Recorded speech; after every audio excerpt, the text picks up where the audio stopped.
Hi,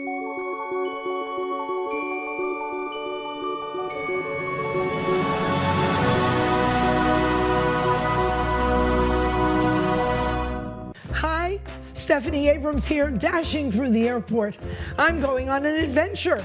I've got my backpack, I've got my laptop, I've got my traveling shoes on. Come along with me. I am so excited about the things we're going to be talking about today. And the one that we're starting with starts with a visit that we made to the Adirondacks, which is only about a 90-minute to 2-hour drive, depending on where you're heading within the Adirondacks, from where we live in the beautiful Berkshire Mountains of western Massachusetts. And we went to Lake Placid to visit some of the venues there of interest to travelers, and particularly to visit with the wonderful people at the Mirror Lake Inn.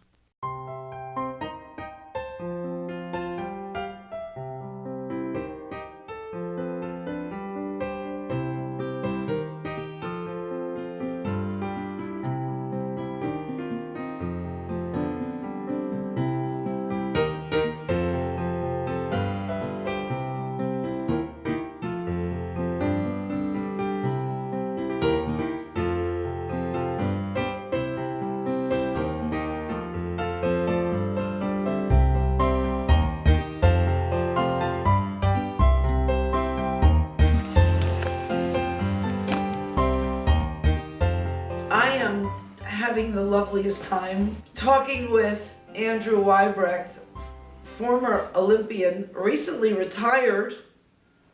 Amazing that in the sports world, retirement ages come so early. For ballerinas too, for anybody actually who puts great stress on their bodies. We were thrilled that when we saw you last, you were preparing to go off to Korea. So let's just talk a little bit about what that experience was like. Korea was, like you said, with the retirement of athletes that put a lot of stress, that was sort of the story of my year, and it was a difficult year leading up into it. I had a lot of cortisone shots and injections and things like that to try to get everything moving enough to compete where I wanted to. But so going into it, I had high hopes, but at the same time I knew that my body wasn't where it was a couple years ago, in particular my knee. I was having a lot of trouble with it. But does the wisdom of a 30 to 35-year-old athlete buy anything over the body parts of a 18-year-old? I mean, it does, for sure, in some instances. There's a lot, especially in our sport, that experience brings and experience gives you, and I certainly crash a lot less than I used to when I was 22 years old, but at the same time, knowing what the stress does to your body also kind of, that's something that mentally you have to get over, whereas an 18-year-old says, I don't care, my knee hurts, I'll just go ski race. But you have something in your life that most 18 to 20-year-olds don't, and that's a wife, a child, and another one on the way. That's right. And so does that weigh on the mind of an athlete? I mean, the way a soldier or a police officer or a fireman, there's training to do what you're supposed to do when you're supposed to do it, and then there's the what if in the back of the head syndrome. Sure. And I certainly wouldn't compare myself to any of those people that you just mentioned. But you could wipe out just as easily as an athlete. No, and that's exactly right. And I really wanted my body to be in one piece, because go you. Well, all joking aside, I love spending time with my daughter. I love to be able to keep up with her, and I don't want to be broken in 35. Yeah. Especially with another daughter on the way. So what happened in Korea? Ski racing happened. It's just sometimes things are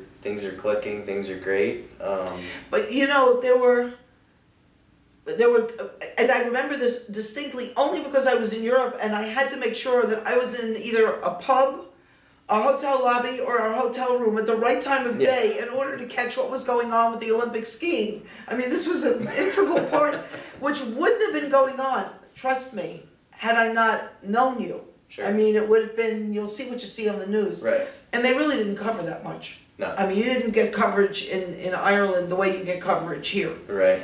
But the races were twice postponed that I know of. Now, I don't know if they were postponed more, but they were the ski races were postponed because of wind. Yep. And something with the condition of the slope or something. Yeah. A little bit of snow that kind of made the snow that was on the slope. They, I don't know, it kind of degraded it a little bit, so they had to clean that up. We had several days from wind.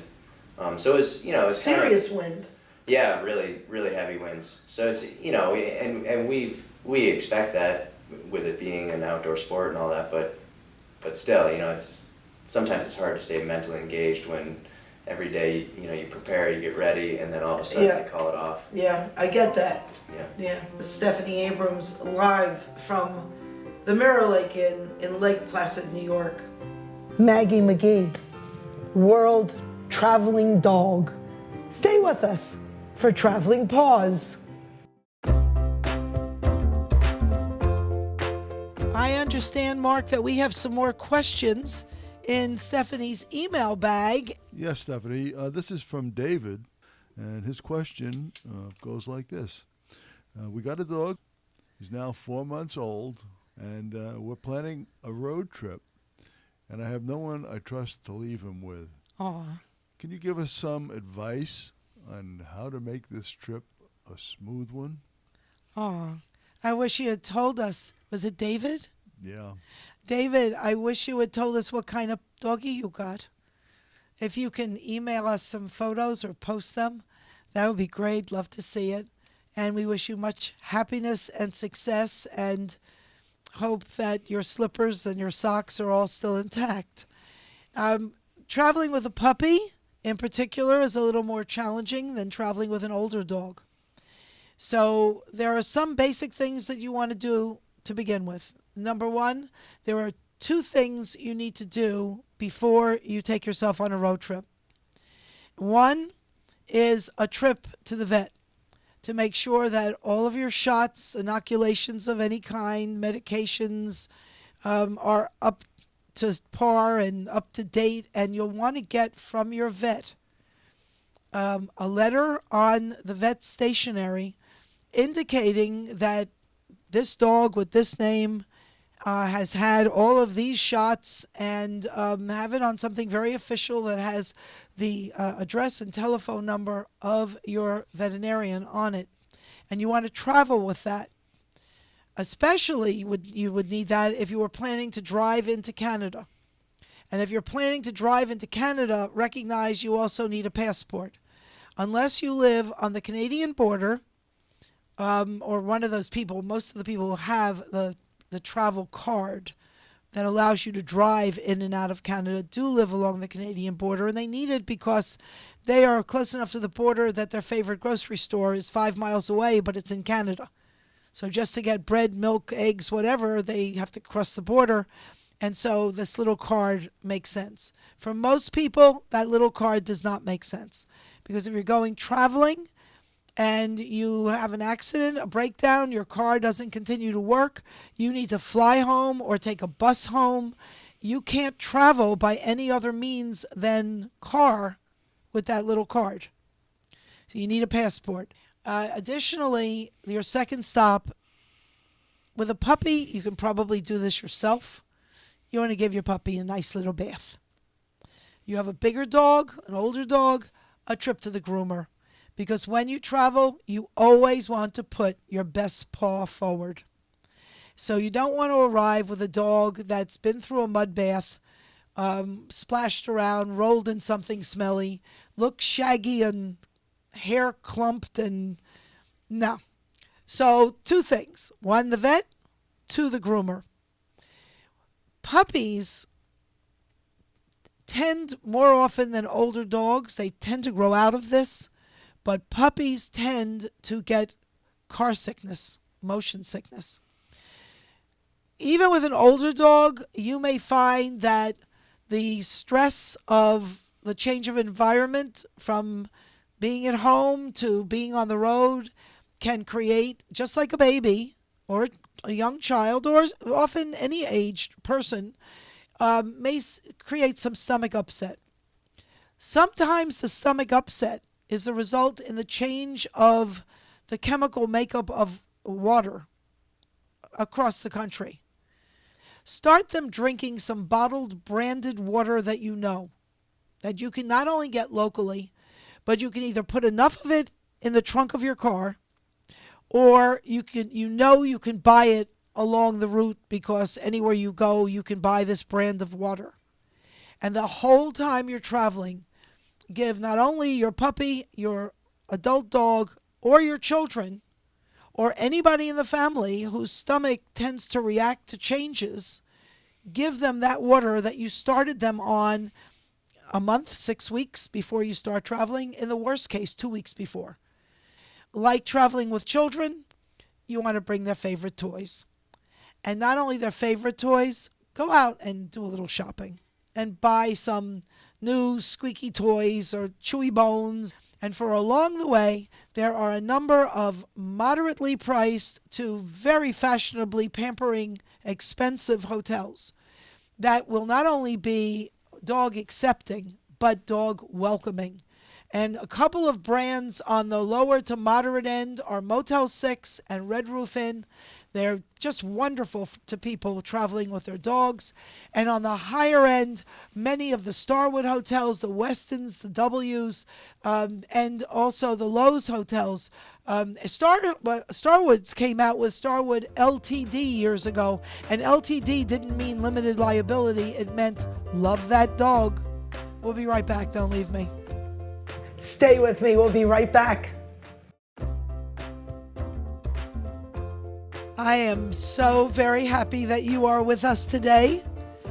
We had such positive response from so many of our viewers that they really learned a lot from the questions that we were discussing a couple of shows ago when we dug into Stephanie's email bag. And so we thought today we would try that trick again and see what's up Mark's sleeve there, tucked away. What'd you find in Stephanie's email bag? Anything good? Well, for sure. This is actually from one of my favorite cities. It's from Shreveport, Louisiana. KBXS from Susan. And she is asking the following. We're going away, a group of 10, both children and grandparents. We are a prime example of a multi-generational group. The youngest is a baby and the oldest is an octogenarian. How do we do this trip right? Well, let's start with Shreveport, Louisiana. Hi, all y'all. And for those of you Northerners, all y'all is the plural of y'all. And Mark actually spent a lot of time in Shreveport, Louisiana. You think the Jim Dandy swing set factory is still there? No, I don't think so. More's the pity. They made beautiful swing sets.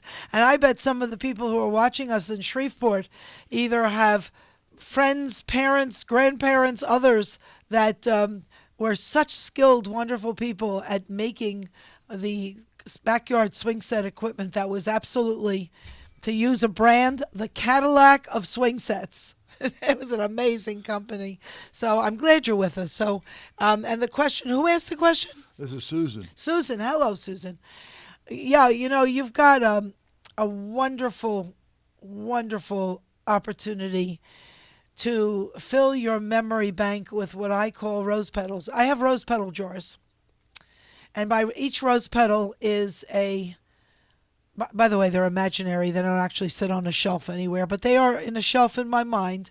And each petal represents some wonderful memory, some wonderful event, some place I went, some people I visited with, things that have happened. And on a bad day, you take your imaginary rose petal jar and you hold it and unscrew the lid. and you hold it up and you take a deep whiff of the beautiful aroma from the rose petals of all those memories. And that's what you'll be doing when you go away on this family trip, as long as you don't get on each other's nerves and kill one another. And so the way to avoid cabin fever and people feeling like I loved you for the first 3 days, but hey, I'm not so crazy about you right now, is space. Physical space. And I'd recommend the following. Did Susan mention, Mark, where in the country they were headed? No, they didn't. Well, the good news is it doesn't matter. Whether you're staying close to home or you're going across an ocean, there are so many places where you can rent a condo or a villa or a house. And the more popular the destination, and I'm going to guess you're picking a popular destination, one that will have interest from baby to grandma and granddad, you're going to find there are companies specializing in that. Now, I don't know that I'm right, but I'm going to make a guess you're headed for Orlando. And there are companies whose names include the word holiday homes, where one of the best vacations we ever took with our family was we rented a home. And it wasn't all that expensive. In fact, it cost us less per day to rent this beautiful, modern, contemporary house with a swimming pool. And in Florida, most people who have swimming pools have screened, roof-topped structures around them to keep frogs and leaves and things out of your pool. And we had the best time. And we actually had a 5-bedroom house, but we only used 3 of the bedrooms. And a big, beautiful living room, dining room, a washer dryer, important when traveling with baby. Although I have to tell you, all of us laundered all of our clothes and repacked everything into our suitcases, going home with clean clothes just to unpack and put on shelves and in closets. Didn't have to worry about going home and facing laundry. But giving you the indoor space, the outdoor space, the laundry, the bedrooms, and every bedroom had its own TV. So anybody that wanted to split off from the living room area, wanted to be alone, was perfect. The other thing that made it perfect, we were all operating, and we do naturally anyway, on different eating schedules. So there are those among us who get up at 7 or 7:30 and want to have coffee and juice and maybe an English muffin.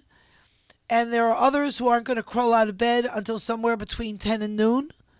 And this way, nobody was waiting for everybody else to go to breakfast. When you're traveling with a baby, you know everything moves in slow motion. I mean, it'll take you an hour and a half just to get out of the room. And when you say room, there is no room, because all you have is a room. So you don't have that sprawl out, spread out, I'll go to sleep when I want, I'll crawl in bed when I want and watch TV in my room. You know, you guys can go out to the pool, and that's what happened. I mean, I was going to bed about 11, and they were all out at the pool. And this wasn't a pool in the middle of a complex. This was the pool that came with this house. And this house was one of about 300 houses built into this community where people owned them, but for most of the year they weren't there, and they were rented to other people by a service that did that.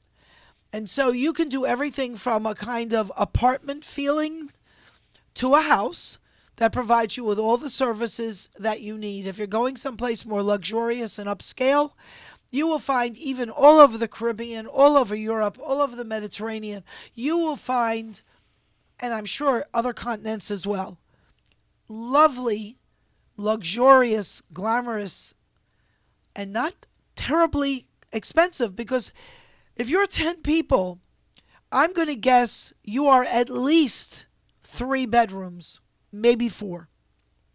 4 rooms in a nice hotel, it's going to be cheaper to rent a condo or a villa or a house. And you're going to get something that offers you more in terms of comfortable living experience.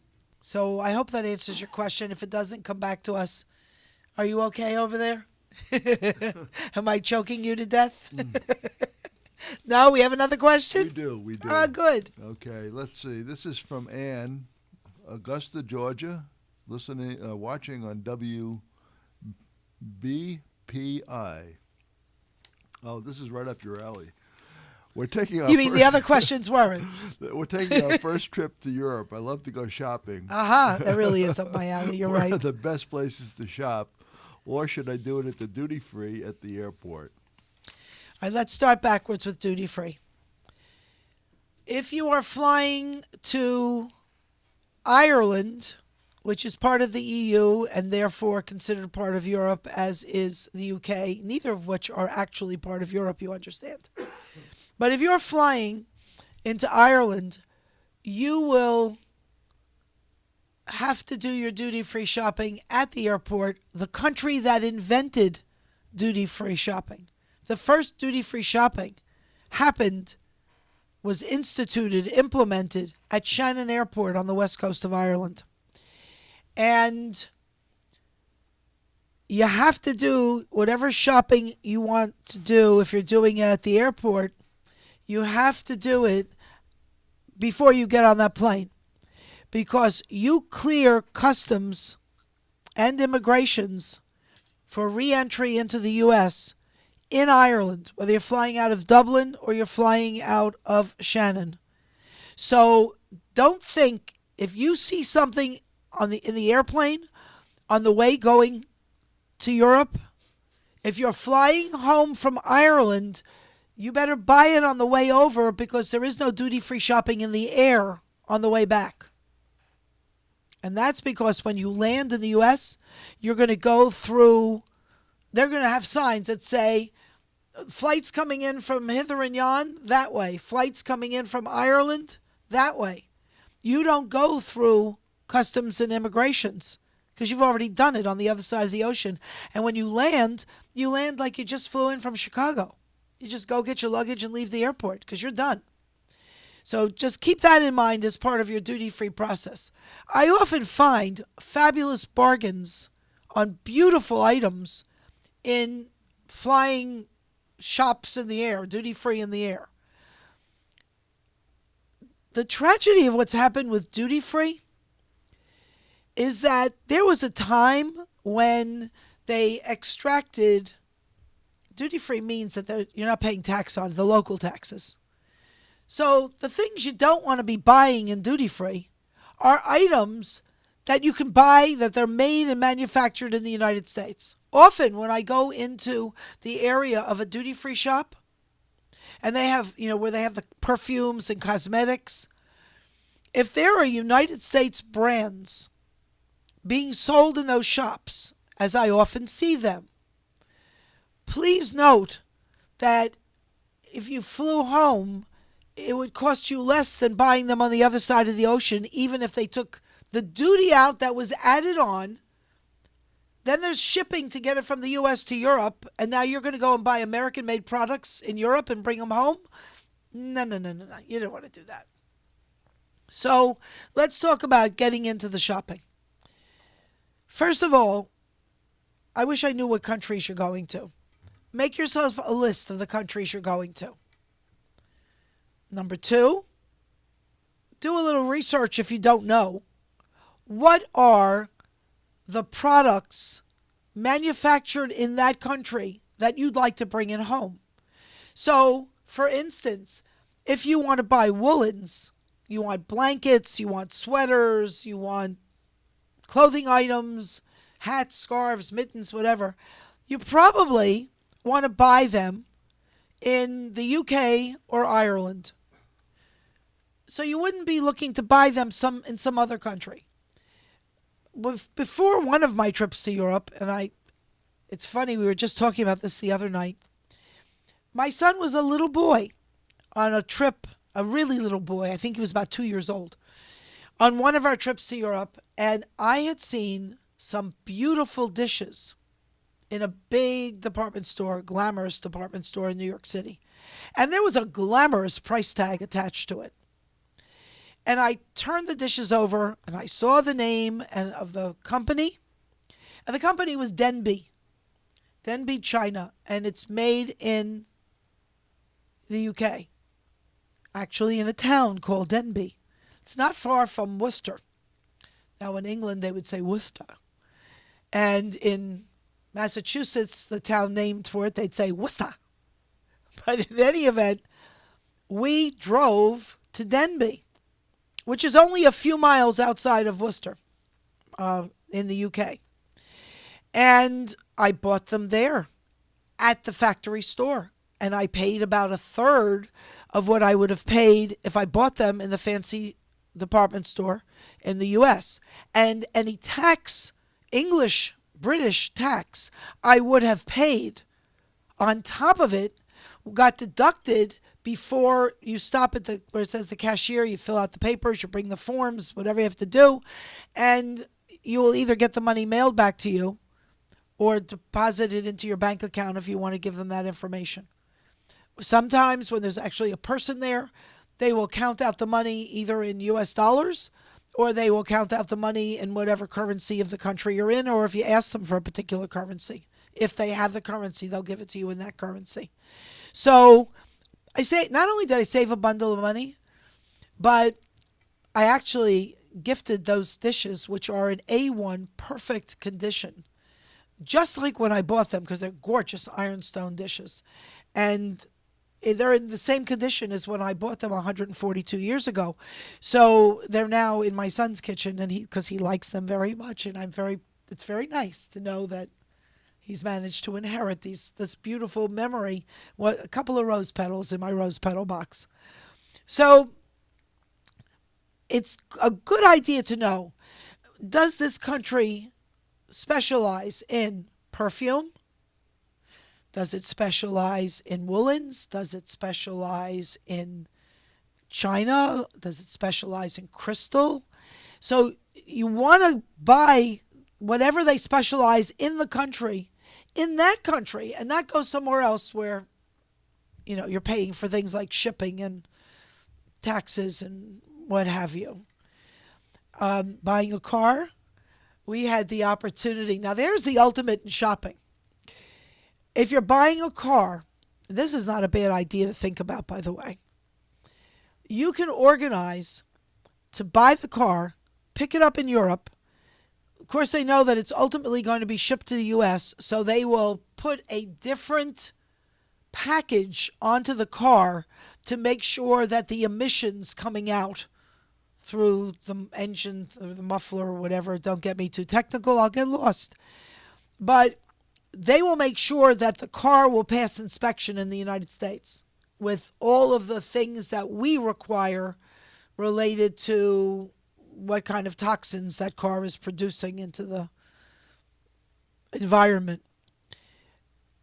But you can arrange to pick up your car and in Europe and check with the company you're buying it from and whoever you're shipping it with. These people have all the information, and with the information online today, you'll probably have the answer if you're interested before I'm finished speaking.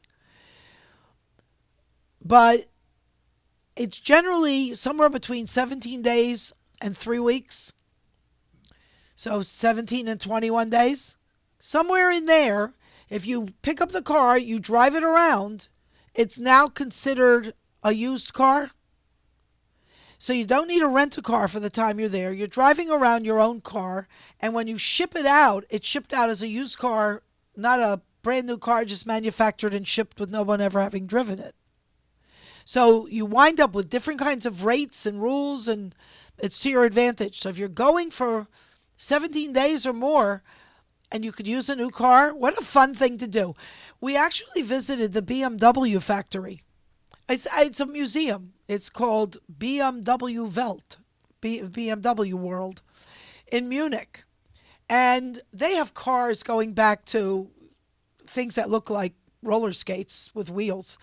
It's the most fun thing to do, to go to the BMW Museum in Munich. But when you're in the big hall, there's a thing that, you know, those ramps that go like spirally kind of things, and somebody puts a ball and then ball goes and rolls around and comes down. They have a ramp that looks like that, not quite as twisty, but there are some twists and turns in it. And when you look at the top of the ramp, there is a garage door looking door, and the door opens, and a car comes out, and the car drives down the ramp, and the doors at the bottom open, and the car drives out. That was somebody who just picked up their car. It is the most fun.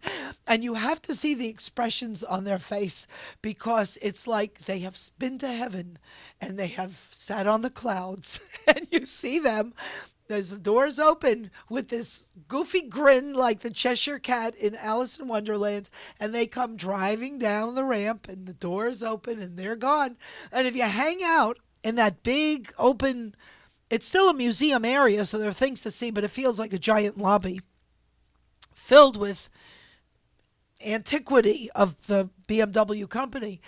You stand there long enough, you'll see many cars leaving there on their way to happiness of new car owners who just picked up their car and they're going to go drive around Germany for a bit. Some of them may be locals, but I think a lot of the folks that pick up their cars there are people who have bought the car from across the ocean, and they are now headed home, and they're going to take a little drive around Europe first. And I think that's the ultimate souvenir, coming back with your car. But there are so many other things, and there are a couple of places I need to tell you about, Susan, for shopping. If you are in anywhere near where France meets Italy at the Mediterranean border, if you're in Monte Carlo, you're in Nice, or you're in Cannes, you're in Saint-Tropez, you're anywhere in that area. I think the road is the A8, but look it up on a map to see if I'm right, because I haven't done it in a long time. There's a road you get on if you go east from Nice. You get on the highway, and when you're just outside of Nice and Monte Carlo, it's about a 25-30 minute drive from Nice to Monte Carlo, and then it's about, I don't think it's more than 15 minutes, and you enter Italy. And one of the first towns you come to is San Remo, and the town after that is Ventimiglia. You want to arrange your trip to be somewhere in that, either stay overnight in San Remo or in Monaco or in Nice or anywhere along there. Get up early on Friday morning. I mean early, because the flea market opens at 8 a.m. There must be 1,000 vendors at the flea market in Ventimiglia. And we're not talking about flea market-y things. The most gorgeous leather bags, bracelets, clothing, hard goods, primo. And be there before 11 for sure, because if the weather changes or there isn't a lot of traffic, they will shut the place down starting around 12:30, 1 o'clock, and it's all over for the day. So if you're really into shopping, get there early. And Mondays is the antique flea market on the Mediterranean in the middle of downtown Nice. Those are two places you've got to go for your shopping. Amazing. A lot of antiques, amazing things there. So we'll have to talk about it more another time. Stay with me. Don't leave me. Stephanie Abrams here. Do we have another question, Mark, from Stephanie's email bag? We sure do. Let's see. This one is from Barbara. And she's from, she watches KFLA in Los Angeles. Bravo. Okay. And welcome her aboard. Question, I read a story about declining visitation to the United States. Can you explain the effect that has on our overall economy? Well, it actually has a very negative effect on our overall economy, and it's quite tragic. And sadly, it's quite unnecessary. We have seen periods where we have had fewer visitors to the U.S. when the U.S. dollar was so strong that people coming from other parts of the world really couldn't afford to visit us in great numbers because it was just too expensive. in the last probably 15 years or more. The pound sterling and the euro, except for a dip when the Brexit story happened and the value of the euro fell dramatically, as did the pound sterling. Except for those periods, the pound sterling and the euro had quite a great advantage over the US dollar.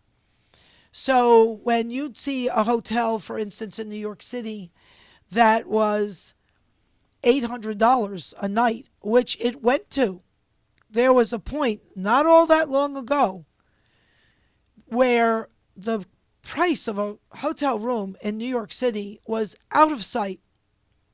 But the hotels were running with very high occupancy.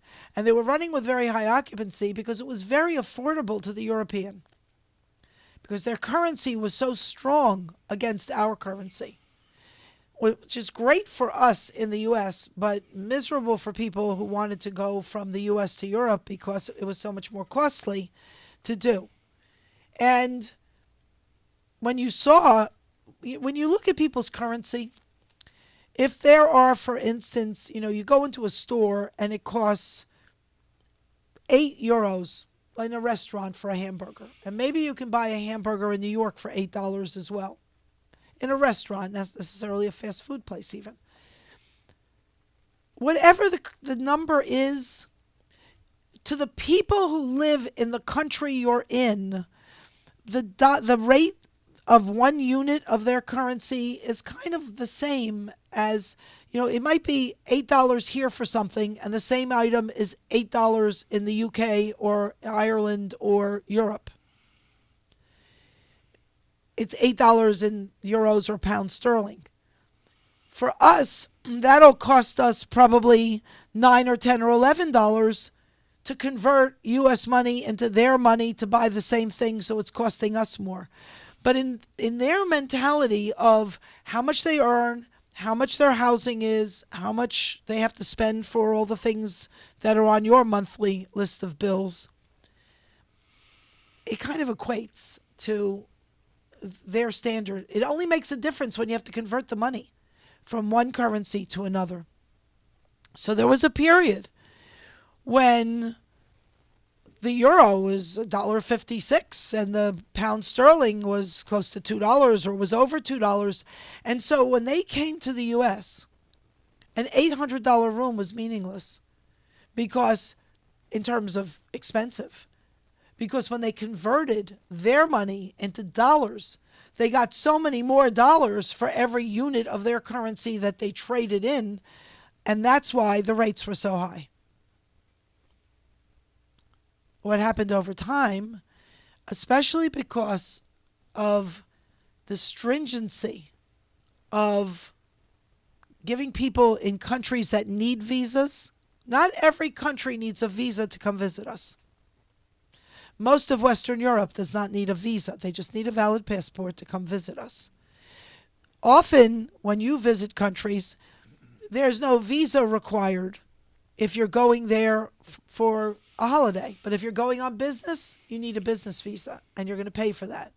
And if you don't pay for that, chances are excellent, if you're traveling with a box of brochures or displays for a trade show or samples to show somebody what your product is, when you go to cross customs and border patrol in some other country, they're going to ask you, are you here for business or pleasure? And if you're trying to beat the system and not pay for a visa, which generally can be in the range of $250 to $400 if you get it properly before you leave the U.S. When you land in the country you're going to, and they look at all this stuff that you're bringing with you, and they'll ask you, you're bringing this on a holiday? And you'll say, yeah, because you don't want to get caught in a great big lie. And they'll say, well, then you won't be needing your brochures and your samples and your laptop and your displays on a holiday. We'll hold them here at the airport in customs, and on your way out, we'll give them back to you. Now, if you're on your way to a trade show, a trade mission, a meeting, you're going to say, I'm not really comfortable with not having them with me. I'm a little nervous that we might misconnect somehow getting them back. The real story being you're going there to do business. And you'll say, well, you know what? I'll get the business visa just so I can bring them along. It'll cost you twice what it would cost to get it in the U.S. So if it was $250, if you got it from the embassy of that country at home, it's going to be $500 on the other side of the ocean. Not pretty. But what's happened in the midst of our clamping down on the way we deal with other nations in the world and their perception of us, there are a lot of people that are looking at a lot of other places. We're not the only option for fun and entertainment. We're not the only option for doing business with. And so when people start going to other destinations to educate their children, which creates enormous tourism. Educational tourism in 2002 was generating $12 billion a year in the United States. Because when people install their kids in school, they come with them the first time. They make sure they're safe, they're happy, their dormitory is pretty, everything's taken care of, they meet the educational staff. Maybe they'll come back. Christmas, midterm, if their child isn't coming home, they'll come to the child. At the end of the year, they'll come to collect their children. When the child has graduated, that child, now an adult, will come back with spouses, their family, to visit people.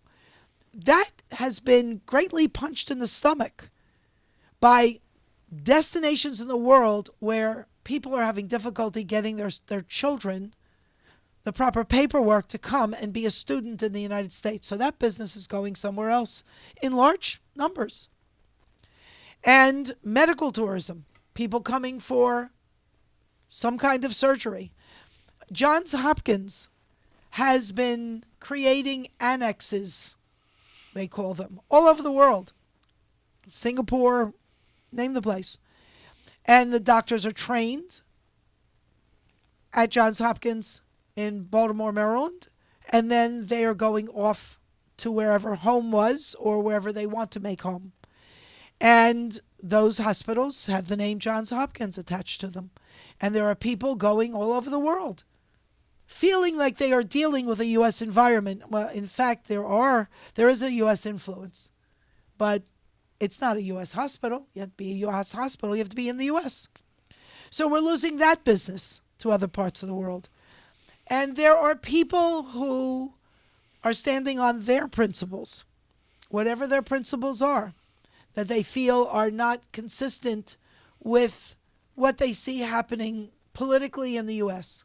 And so they are voting with their currency and taking it to other destinations. And when these things happen, other destinations have a door opened for them with rose petals in the path, inviting people to go elsewhere. And so the last time I looked at the figures, 1 in every 9 people in the world, including the U.S., are employed in travel, tourism, and hospitality. Now imagine when people stop traveling to a destination, that means everybody from the CEOs at the big brands down to the first people you meet when you pull up at a hotel, who may be the valet people for your car, the doorman, the porters who deal with the baggage, the folks at the front desk, people in the restaurant.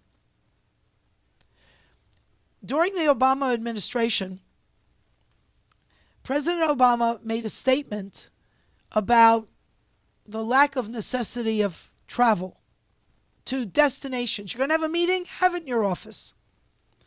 Firstly, I am here to tell you, you are not achieving in your conference room what you can achieve if you take everybody and go somewhere else. It's like that staycation business. If you still have to make your beds, take out your garbage, and walk your dog, that's not a vacation.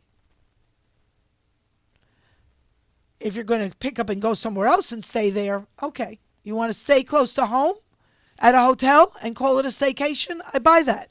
You don't have to travel a great distance. When you are in your office, you are still dealing with the crisis of the moment, the crisis of the day, and all the interruptions that come with that. And the chances are good that no matter how big your conference room is, the bigger your conference room, the bigger the number of affiliates, people in the field that work for your company, associates, joint venture partners, and others that you collaborate with that you could never, if you had triple standing room, fit in your conference room. So you're going to have to go somewhere. And when you go somewhere else, it's no different from taking a vacation. When you go somewhere else, the dust settles. That's where the quantum leap happens. That's where the brilliant idea happens. It's not happening in your office or in your conference room. And when the comment was made about, why are people going off to places, and particularly mentioned Las Vegas, there were people, and including government agencies that had plans to have meetings, that canceled those meetings. And who suffered? All the people who work in travel, tourism, and hospitality in Las Vegas. So when you see this downturn, and somewhere here, I actually was reading the Travel Weekly, which is like the New York Times of the travel industry newspapers. There's an article complete with graphs showing how U.S. incoming from long-haul destinations, long haul meaning you're going to get in a plane and you're probably going to be on a plane 8, 10, 12, 19 hours, depending on where you're coming from. And you can see, if you watch this downward line, that's not the direction we want our tourism to go in. Part of it is we're not seen as warm and fuzzy. Where did the hour go? Come back next week. Gotta fly now.